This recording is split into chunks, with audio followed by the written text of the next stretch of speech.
اور کاش تم وہ منظر دیکھو جب یہ مجرم لوگ اپنے رب کے سامنے سر جھکائے ہوئے کھڑے ہوں گے، کہہ رہے ہوں گے کہ ہمارے پروردگار، ہماری آنکھیں اور ہمارے کان کھل گئے، اس لیے ہمیں دنیا میں دوبارہ بھیج دیجئے تاکہ ہم نیک عمل کریں، ہمیں اچھی طرح یقین آ چکا ہے۔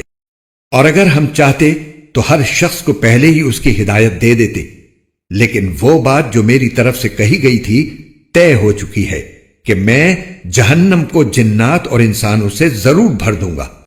اب جہنم کا مزہ چکھو، کیونکہ تم نے اپنے اس دن کو بھلا ڈالا تھا، ہم نے بھی تمہیں بھلا دیا ہے۔ جو کچھ تم کرتے رہے ہو اس کے بدلے اب ہمیشہ کے عذاب کا مزہ چکھتے رہو۔ ہماری آیتوں پر تو وہ لوگ ایمان لاتے ہیں جن کا حال یہ ہے کہ جب انہیں ان آیتوں کے ذریعے نصیحت کی جاتی ہے تو وہ سجدے میں گر پڑتے ہیں اور اپنے پروردگار کی حمد کے ساتھ اس کی تسبیح کرتے ہیں، اور وہ تکبر نہیں کرتے۔ آیت سجدہ۔ ان کے پہلو رات کے وقت اپنے بستروں سے جدا ہوتے ہیں، وہ اپنے پروردگار کو ڈر اور امید کے ملے جذبات کے ساتھ پکار رہے ہوتے ہیں، اور ہم نے ان کو جو رزق دیا ہے وہ اس میں سے نیکی کے کاموں میں خرچ کرتے ہیں۔ چنانچہ کسی متنفس کو کچھ پتہ نہیں ہے کہ ایسے لوگوں کے لیے آنکھوں کی ٹھنڈک کا کیا سامان ان کے اعمال کے بدلے میں چھپا کر رکھا گیا ہے۔ بھلا بتاؤ کہ جو شخص مومن ہو کیا وہ اس شخص کے برابر ہو جائے جو فاسق ہے؟ ظاہر ہے کہ وہ برابر نہیں ہو سکتے۔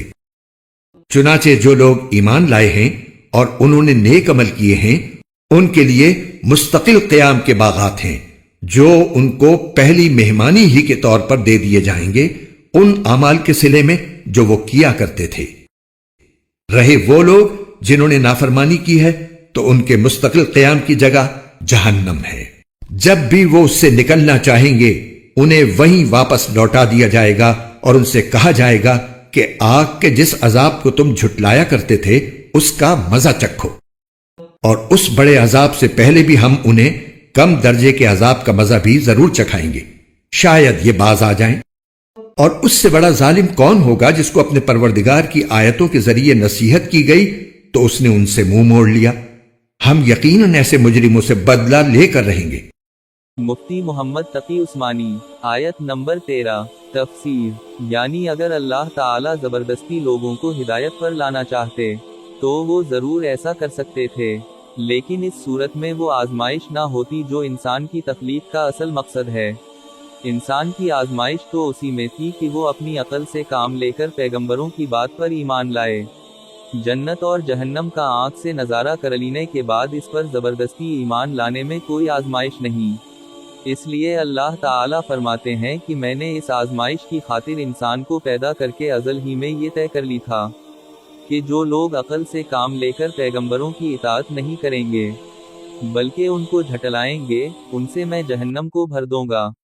آیت نمبر 15 تفسیر۔ یہ سجدہ کی آیت ہے جس کی تلاوت کرنے یا سننے سے سجدہ تلاوت واجب ہو جاتا ہے۔ آیت نمبر 16 تفسیر۔ یعنی رات کے وقت وہ نمازیں پڑھتے ہیں، اس میں عشاء کی نماز بھی داخل ہے جو فرض ہے اور تہجد کی نماز بھی جو سنت ہے۔ وہ اس بات سے ڈرتے بھی ہیں کہ ان کی عبادت میں جو قصور ہوا ہے کہیں وہ نامنظور نہ ہو جائے، اور اللہ تعالیٰ کی رحمت سے یہ امید بھی رکھتے ہیں کہ وہ اسے قبول فرما کر اجر و ثواب عطا فرمائے۔ آیت نمبر 17 تفسیر۔ یعنی خزانہ غیب میں ایسے نیک لوگوں کے لیے جو نعمتیں چھپی ہوئی ہیں وہ انسان کے تصور سے بھی بلند ہیں۔ آیت نمبر 21 تفسیر۔ یعنی آخرت کے بڑے عذاب سے پہلے اسی دنیا میں انسان کو چھوٹی چھوٹی مصیبتیں اس لیے پیش آتی ہیں کہ وہ اپنے طرز عمل پر نظر ثانی کر کے اپنے گناہوں سے باز آ جائے۔ سبق یہ دیا گیا ہے کہ دنیا میں پیش آنے والی مصیبتوں کے وقت اللہ تعالیٰ سے رجوع کر کے اپنے گناہوں سے توبہ کرنی چاہیے اور اپنے طرز عمل کی اصلاح کرنا چاہیے۔ قرآن کے اردو اور ہندی ترجمہ اور تفسیر کے خوبصورت ایمان افروز ویڈیوز کو دیکھنے کے لیے ہمارے چینل قرآن دین اور دنیا ایپ کو لائک، سبسکرائب اور شیئر کیجیے۔ شکریہ۔